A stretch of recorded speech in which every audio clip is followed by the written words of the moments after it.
Jaya Radha Madhava Punjabi Hari Jaya Radha Madhava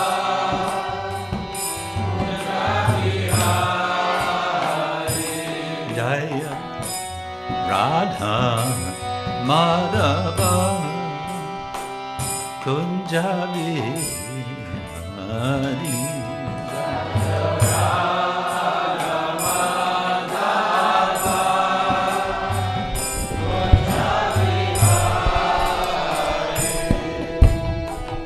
Gopi Janavara Girivara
hare-rama, hare-rama,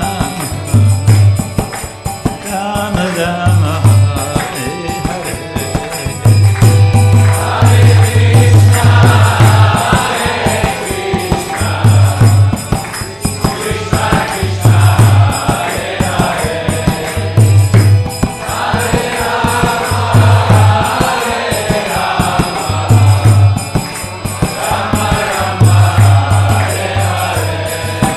Hare Krishna, Hare Krishna,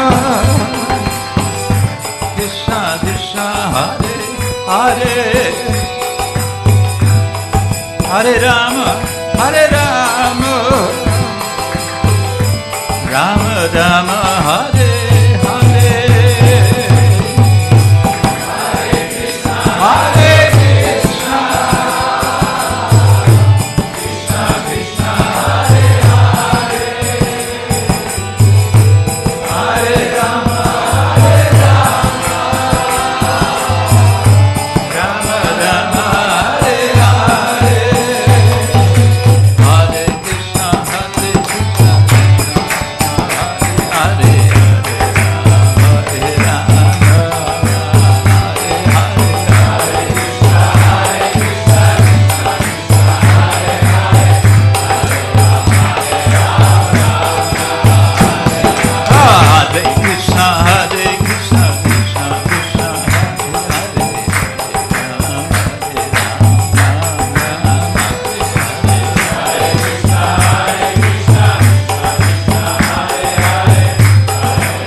Grantaraja Srimad Bhagavatam ki jai, Gaur Premanande.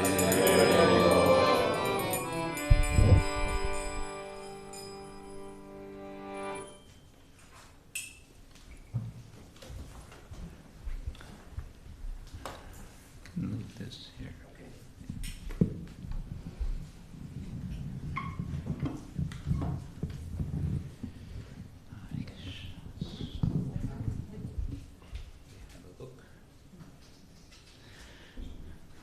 Leave it.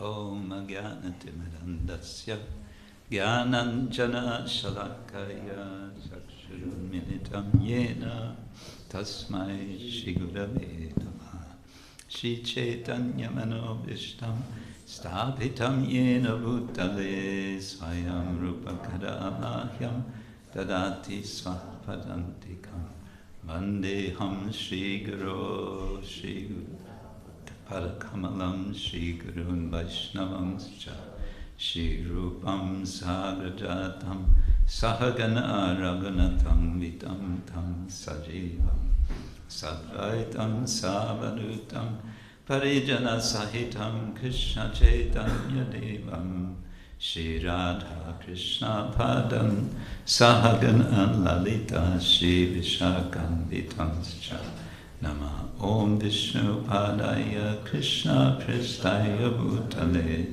Srimate Bhaktivedanta Swamin Iti Namine Namaste Saraswati Devi Gauravani Pracharine Nirvishesha Shunyavadi Paschatya Deshatarine Mancha Kalpatarubhyascha Kripa Sindhubhya Evacha Patitanam Pavanebhyo Vaishnavebhyo Namo Namo He Krishna Karuna Sindhu Dinabandho Jagatpate Gopesha Gopika Kanta Radha Kanta Namostute Tapta Kanchana Gaurangi Radhe Vrindavaneshwari Rishabhanu Sute Devi Pranamami Hari Priye Jai Shri Krishna Chaitanya Prabhu Nityananda Shri Advaita Gadadhar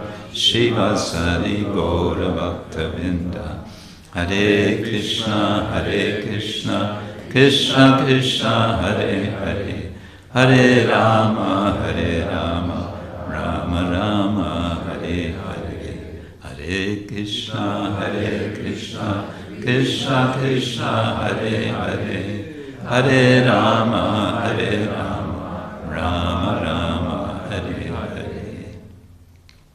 Om Namo Bhagavate Vasudevaya.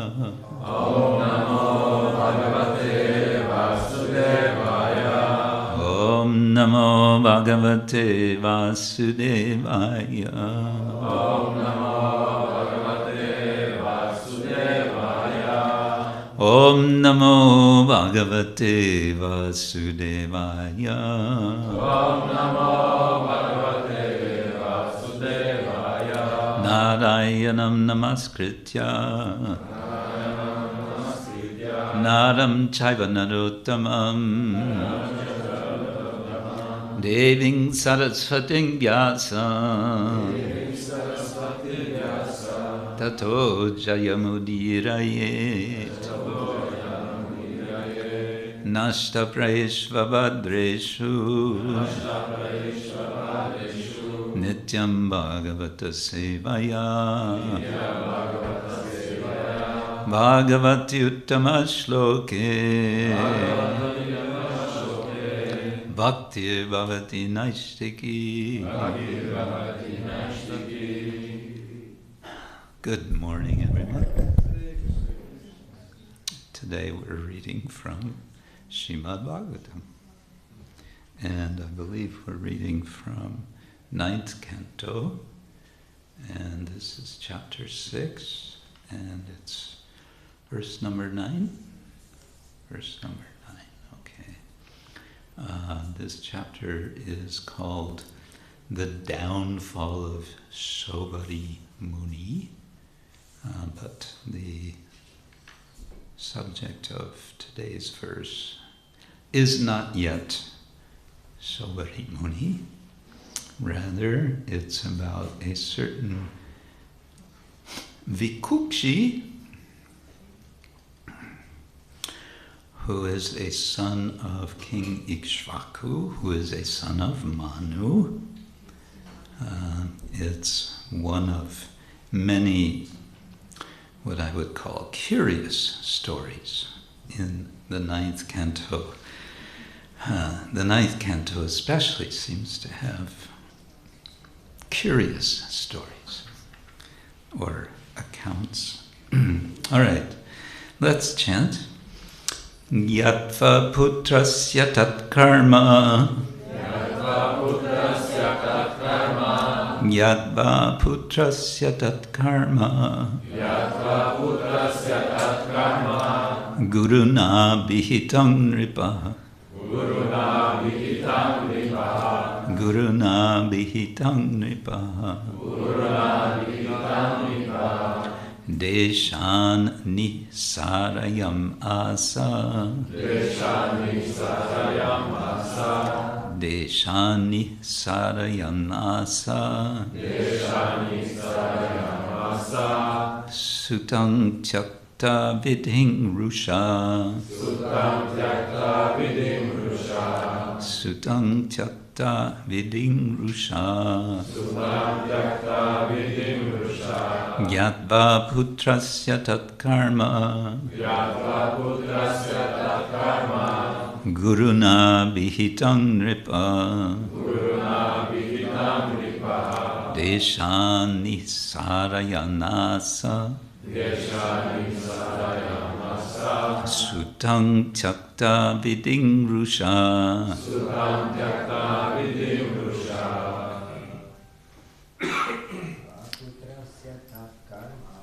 Yatva putrasya tat karma.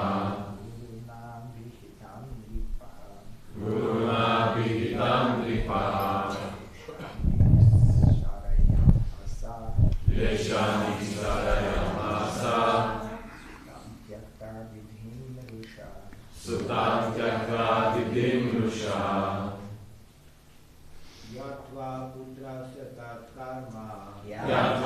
putrasya tat karma. Guruna vihitam vipaha. Deshani sarayamasa. Sutam tyakta vidimrusha. Ladies? Gyatva putrasya tat karma. Guruna vihitam vipaha. Deshani sarayamasa. Sutam tyakta vidimrusha.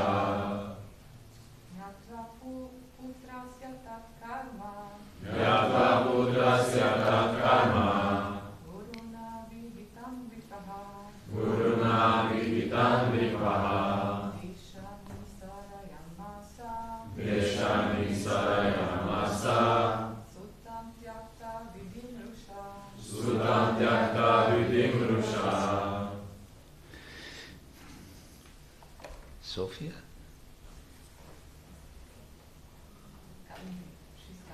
Kalini, sorry, yes. Yatvana putrasya tat karma. Gyatva putrasya tat karma. Guruna vritam nirapaha. Guruna vihitam vipaha.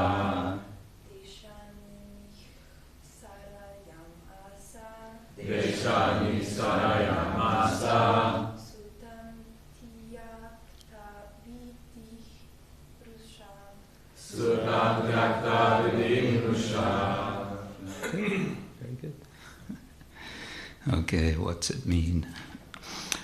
Gyatva, knowing, putrasya, of his son, tat, that, karma, action, guruna, by the spiritual master, Vasishta, abhihitam, informed, Nripa, the king, Ikshvaku, Deshat, from the country, Nisarayam asa, drove away, Sutam, his son, Tyaktavidim, because he violated the regulative principles.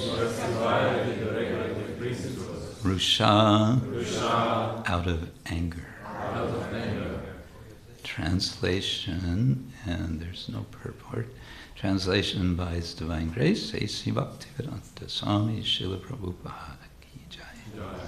When King Ikshvaku, thus informed by Vasishta, understood what his son Vikukshi had done, he was extremely angry. Thus, he ordered Vikukshi to leave the country because Vikukshi had violated the regulative principles. Now, some of us may be wondering, what is this all about? So I'm going to back up to read from verse 6, 7, and 8, and get some context. Verse 6,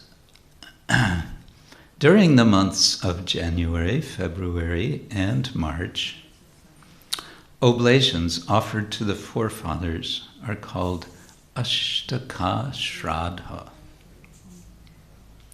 The Shraddha ceremony is held during the dark fortnight of the month. When Maharaj Ikshvaku was performing his oblations in this ceremony, he ordered his son Vikukshi to go immediately to the forest to bring some pure flesh. Verse 7, thereafter, Ikshvaku's son Vikukshi went to the forest and killed many animals suitable for being offered as oblations. But when fatigued and hungry, he became forgetful and ate a rabbit he had killed. Does that mean that he ate it raw? Verse 8. Vikukshi offered the remnants of the flesh to King Ikshvaku, who gave it to Vasishta for purification. But Vasishta could immediately understand that part of the flesh had already been taken by Vikukshi, and therefore he said that it was unfit to be used in the Shraddha ceremony. Okay, and then we have today's verse. When King Ikshvaku, thus informed by Vasishta, understood what his son Vikukshi had done, he was extremely angry.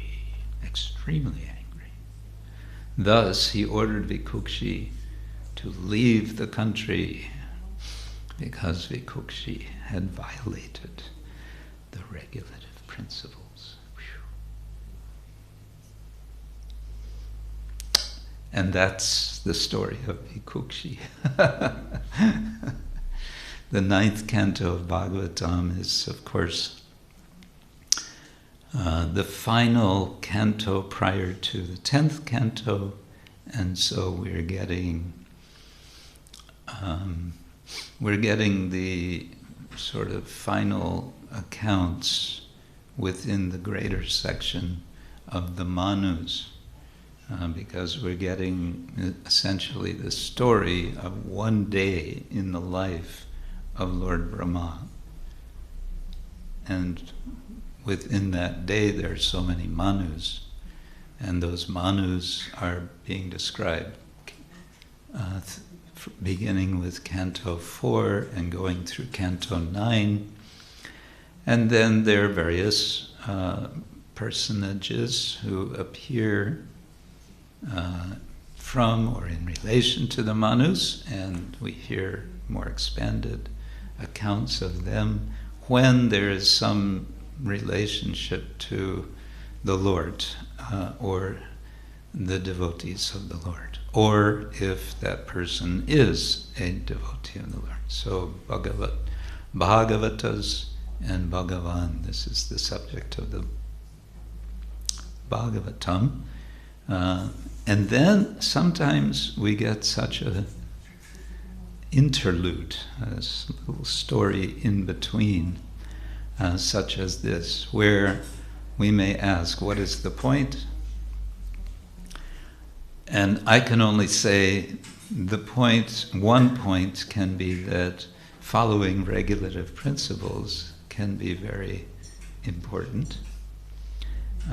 The word here, the phrase is vidhi. Vidhi, there's vidhi and there's nishedha.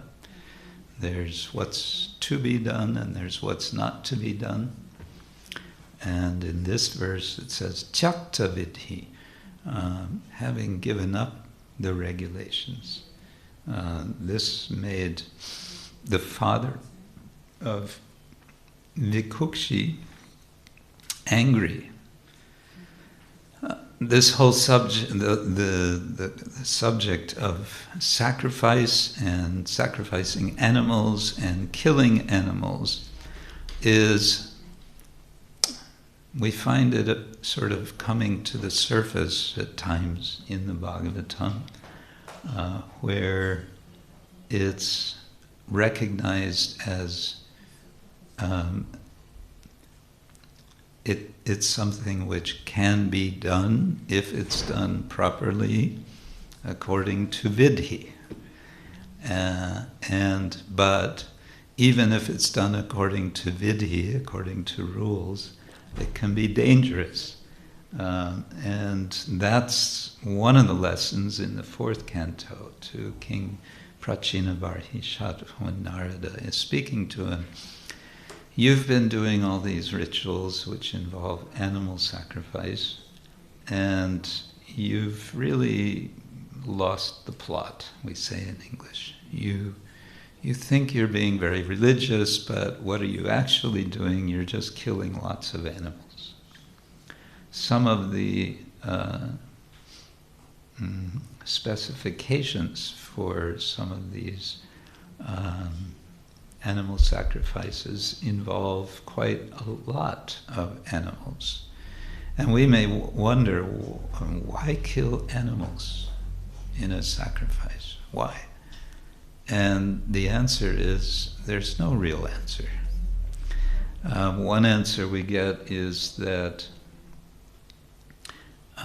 it's a process of testing the efficacy of mantras.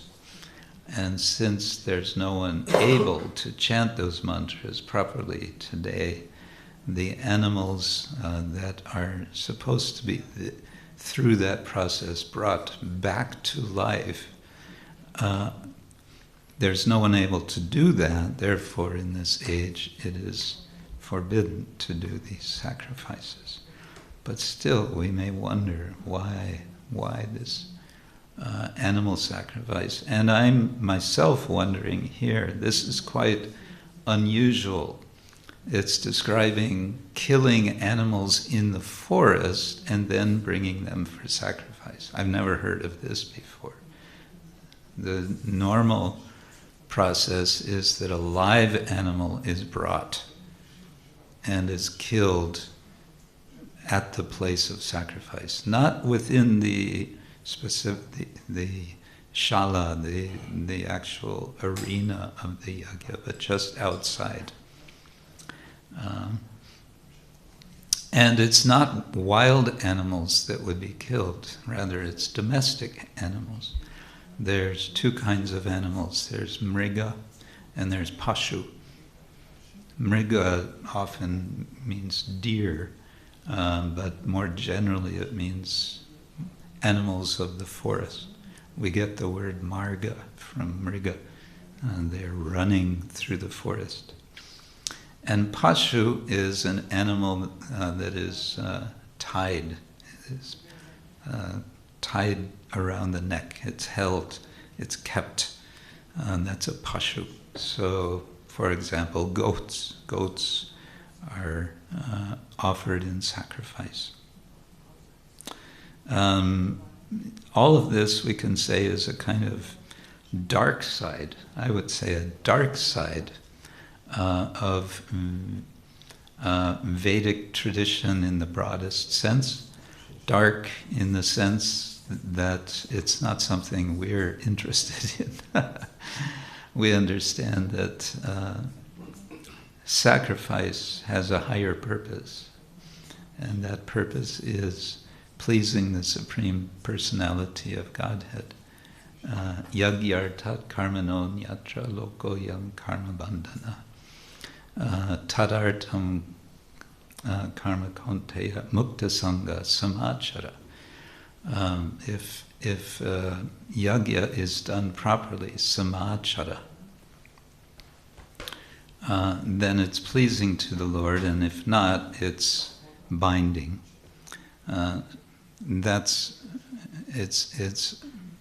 It's pleasing to the Lord and it's liberating. Otherwise, it's binding. So yajna is a religious activity which can be actually dangerous if you don't do it right. And so it's a place where rules are sort of the key issue, following the rules. But the rules described here is, to me, very surprising. I don't know what this would, what sort of sacrifice this would be. It says it's for shraddha. So maybe shraddha is some different style of sacrifice. I would be not knowledgeable about this.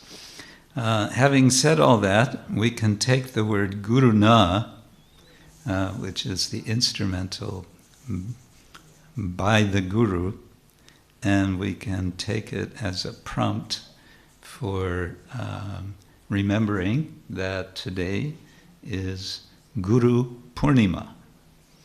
Purnima because it's the full moon. Anybody notice this night that it was full moon? Beautiful full moon and clear sky. Very, very striking. It's also the beginning, depending on which system is followed, it's the beginning of Chaturmasa. Chaturmasa means literally 4 months, and 4 months, these particular 4 months are the 4 months when Lord Vishnu goes on holiday. He takes a long rest. He goes to sleep for 4 months. Yeah. And when Lord Vishnu sleeps, you don't want to disturb him. But his sleeping is not like our sleeping. His sleeping is yoga nidra. And it's not just nidra, it's yoga nidra. So in Lord Vishnu's sleep, wonderful things are happening. And one of the wonderful things that's happening is in the last of the 4 months, the month of Damodar. And we all like to celebrate that month, Kartik, with special observances and remembrances of the Lord as Damodar. So Guru Purnima is a celebration of the appearance. One understanding, main understanding perhaps, is it's the celebration of the appearance of Srila Vyasadeva, who is, in many respects, we understand, he is Adi Guru. And why is he Adi Guru? Well, we understand that Srila Vyasadeva, Krishna Dvaipayana Vyasa, the Vyasa who was born on an island, a dvipa, under special circumstances. His mother, Saraswati, his father, Parasara Muni, produced or invoked, we might want to say, Vyasa, who then demonstrated his special identity, Shishi Pancha Tattva Ki Jai, special identity as Guru by, first of all, making the Veda accessible to us. Accessible by organizing, we may say. He was like an editor of the Veda, dividing it into 4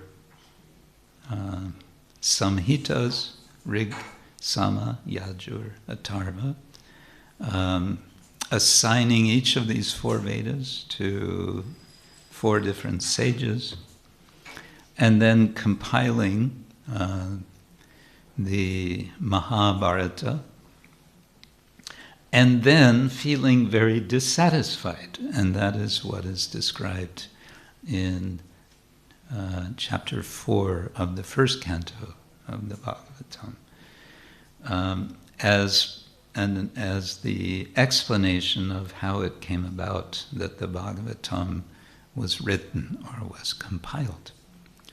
Vyasa was not happy. He was a prolific writer, and writers are, trying to express something for the world, and he had been doing this with the Vedas and then the Mahabharata, but something was wrong, something was incomplete, something was not satisfying his heart. And he actually knew what the problem was, but he needed confirmation. And that confirmation came from his guru, right? Narada came. Narada has this way of just showing up at just the right time in the right place.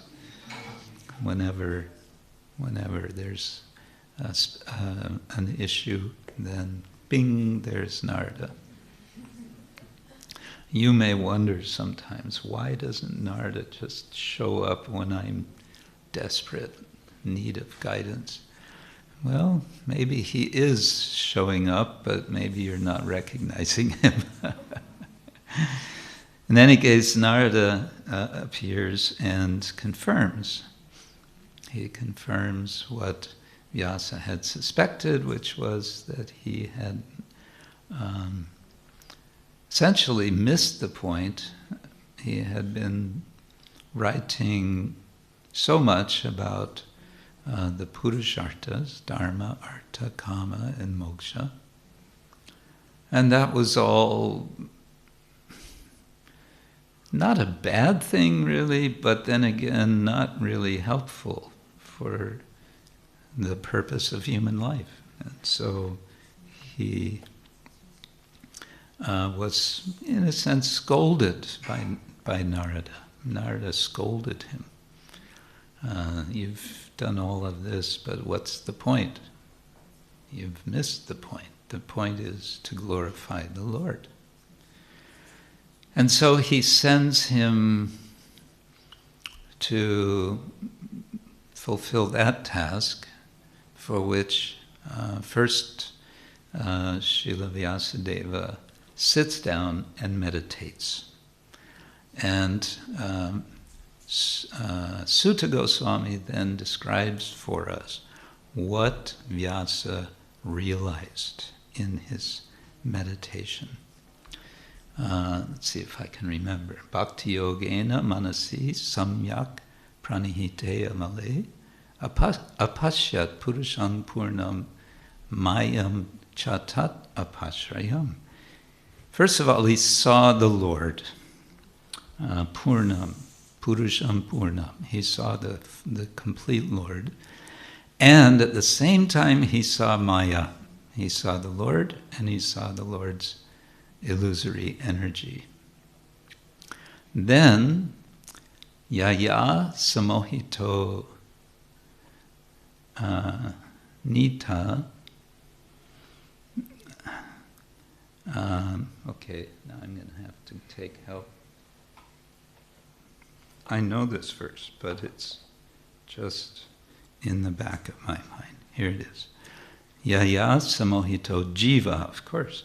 Atmanam tri gunatmakam paro api manute anartam tatkritam cha avipadyate.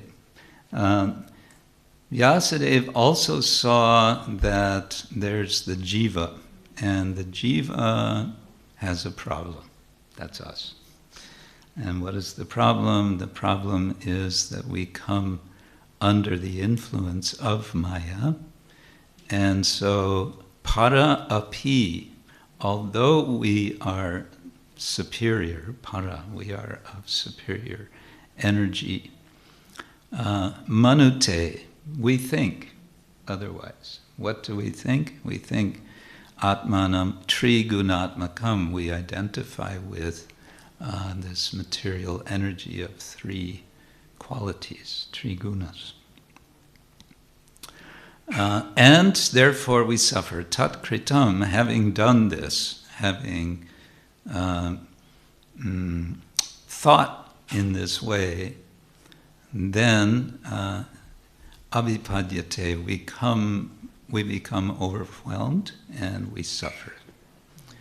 So, Vyasa is seeing the Lord, he's seeing Maya, he's seeing the how the jivas come under the influence of Maya, and then, now comes the good news. Anartha upasamang sakshat bhakti-yogam adhokshaje lokasya lokasya ajanato vyasash chakre, or it also another, in the Bhagavatam it says vidvan chakre. In Jiva Goswami's Tattva Sandarbha it says Vyasa. They both mean the same. It refers to Vyasa. So the good news is that Vyasa sees all of this, and therefore Chakre Sattvata Sanghitam, he makes Chakre this Sattvata Samhitam, the Bhagavatam. He composes the Bhagavatam, which then Anartha Upashama has the power to remove the anarthas of the living entities who have come under this misconception of who they are. How? By bhakti-yoga. So it starts out, bhakti-yogena manasi samyak pranihite amale. Through bhakti-yoga, by means of bhakti-yoga, Vyasa realizes the Lord, Maya, the situation of the jiva. And then he composes the Bhagavatam, whereby bhakti-yoga is the means of removing anartha from our ignorance, removing the ignorance which brings about anartha. So that is quite an accomplishment. Srila Vyasadeva ki jai. Today is also the disappearance day of Srila Sanatana Goswami. And in Vrindavan, on this day, actually in Govardhan, on this day, lakhs of people. You know what a lakh is? Huh? 100,000, yes. 1 lakh equals 100,000. So in India, when they speak of big numbers, they speak of lakhs or crore. Crore is 10 million. So hundreds of thousands of people come to Govardhan on this day and night, and they circumambulate Govardhan Hill. And they remember Srila Sanatana Goswami. Sanatana Goswami was very popular in Vrindavan when he was present, as was Rupa Goswami, as were all the Goswamis. Krishnot kirtana gana nartana paro premamritam bonidi dira adira janapriyo priyakaro nirmatsaro pujito. The Goswamis were priya, they were dear, and they were priyakara, they were making dear. The dearness was on both sides. The dhiras, the English word dear and the Sanskrit deer. So the people of Braj at that time, there were 2 types. There were dhira and adhira. The dhira, these were the sober ones, the more cultured ones. And adhira, they were not sober, not cultured, maybe a little, just simple folk. And dhira adhira jana priya, they are dear to the Goswamis. They were dear to the Goswamis, and the Goswamis were dear to them. Priya kara. So Sanatana Goswami in particular, he was the older brother of Srila Rupa Goswami, and we celebrate him very much. Srila Prabhupada especially liked, I think he had a special liking for the story of of Sanatana Goswami's escape from prison to go to Vrindavan. He liked to tell this story and to hear it. And it's interesting in that it involves some bribing. Bribery, if you're Sanatana Goswami, you have to be careful not to, take it that therefore I can do it. But for Sanatana Goswami, it was perfectly proper for him to bribe this prison guard so that he could get out of prison, so he could escape to go to Vrindavan. We don't have any problem with the ethics of Sanatana Goswami bribing, right? For that purpose. We're very happy that he escaped. He went to Vrindavan. And on the way, he met Chaitanya Mahaprabhu. Where did they meet? They met in Varanasi. And Lord Chaitanya and Sanatana Goswami stayed together for a period of 2 months. And during these 2 months, Chaitanya Mahaprabhu instructed Lord Sanatana Goswami. And much of that instruction that he gave is recorded in Chaitanya Charitamrita. And when you read the teachings of Lord Chaitanya, much of that is of the teachings of Lord Chaitanya to Sanatana Goswami.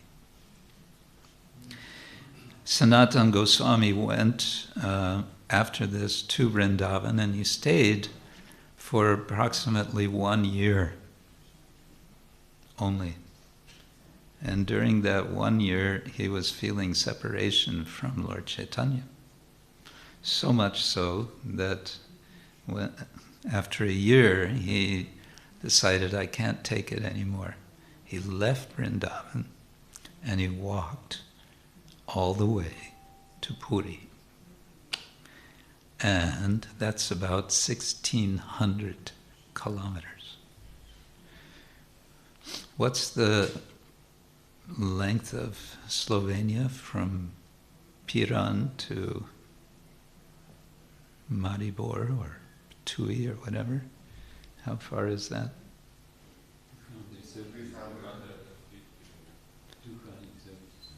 270 kilometers.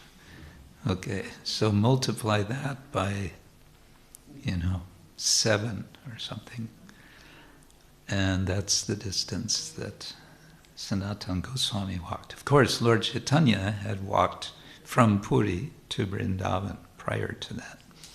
Then he came back, they met in Varanasi. So, Sanatana Goswami came back to Puri, and on the way he contracted some sort of eczema, some skin condition, and it was apparently quite a serious condition, so much so that he was considering to give up his life because he was feeling, I am untouchable now.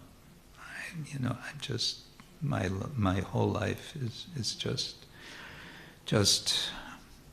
I'm a hopeless case. He was feeling so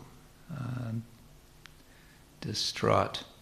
And he was just, I don't think he told anyone. He was just thinking that his life is without purpose in this way. And of course, Chaitanya Mahaprabhu knew what he was thinking. And so he confronted him. He said, what is this? You're thinking about taking your own life, but you can't do that. Why you cannot do this? Because your body is not your body. Your body is my body. Your body belongs to me. And I have some tasks for your body, for you. And specifically, his tasks, let's see, are noted here. Yes, here we go. This is in Chaitanya Charitamrita, verse Madhya Lila, chapter 23, verse 103, and continuing.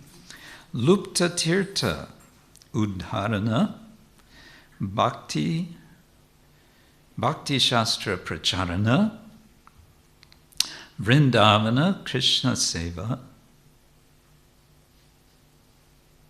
Vaishnava Achara Bhakti Smriti Shastra. Okay. So first, Lupta Tirtha Udharana, he should find lost places in Vrindavan. That means he's going to have to go back to Vrindavan, another 1,600 kilometers back to Vrindavan. He should find these hidden places or lost places.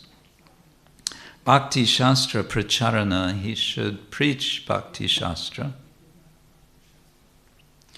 Vrindavana Krishna Seva, he should worship Krishna in Vrindavan, which he will do by worshipping Madan Mohan, also known as Madan Gopal.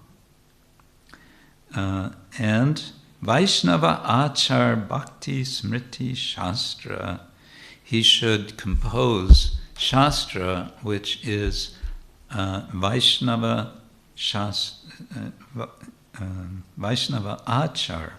Bhakti Smriti. Now sometimes we hear that there's a certain sort of species of people called smartas. You've heard of the smartas, smarta Brahmins, and we usually we don't hear anything very nice about them.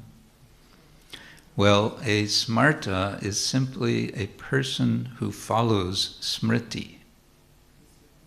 What is smriti? Smriti is shastra, which is not shruti.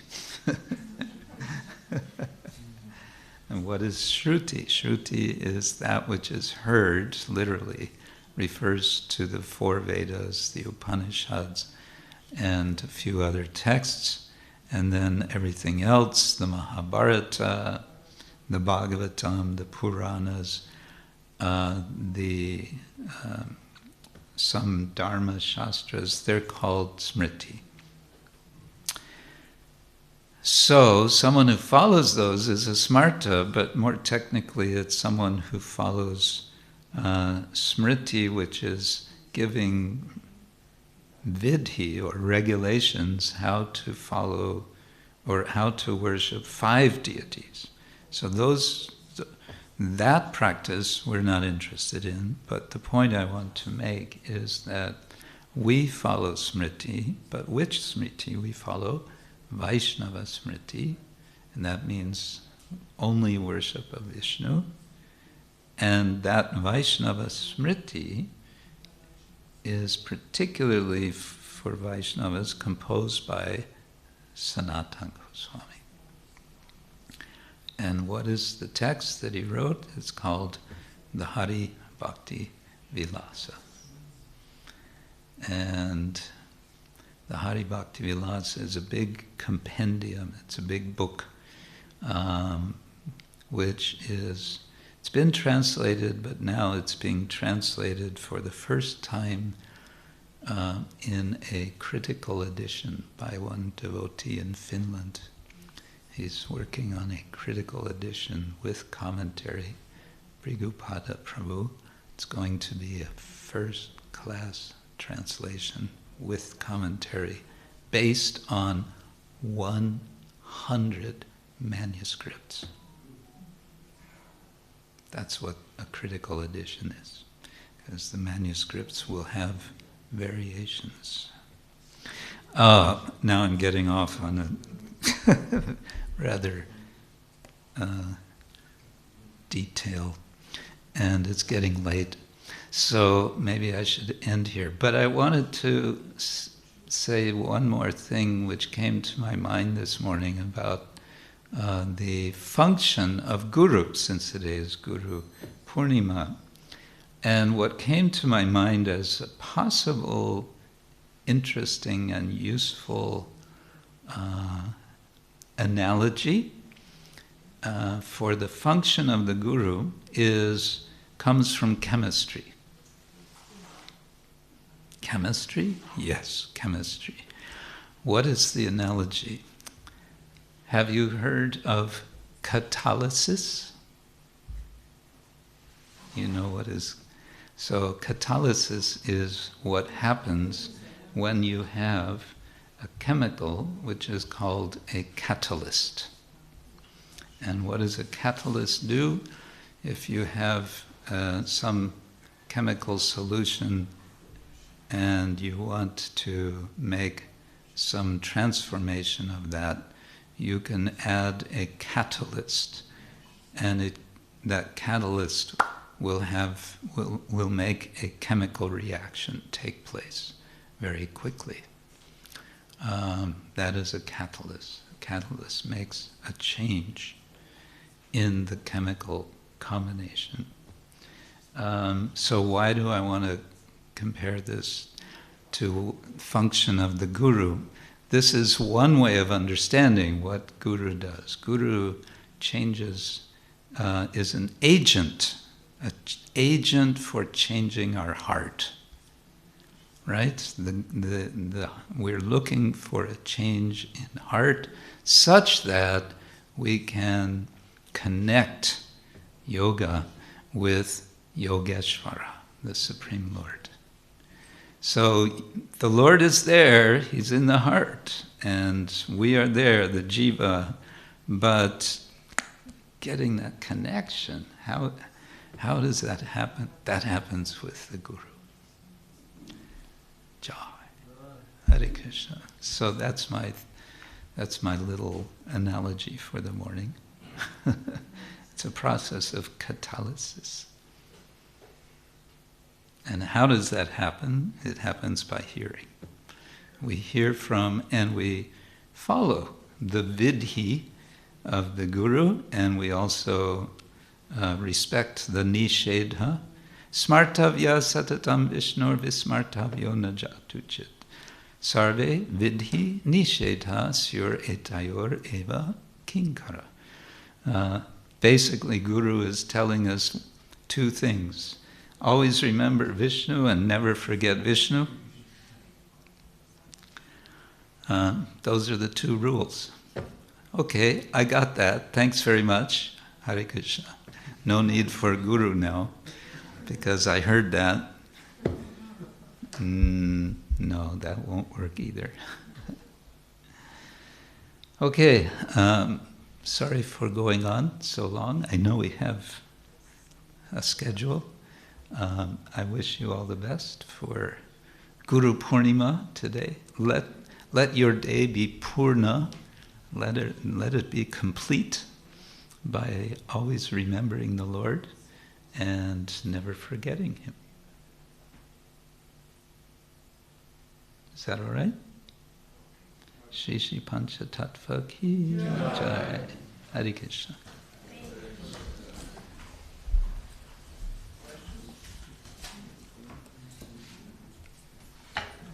Yaya samohito jiva atmanam trigunatmakam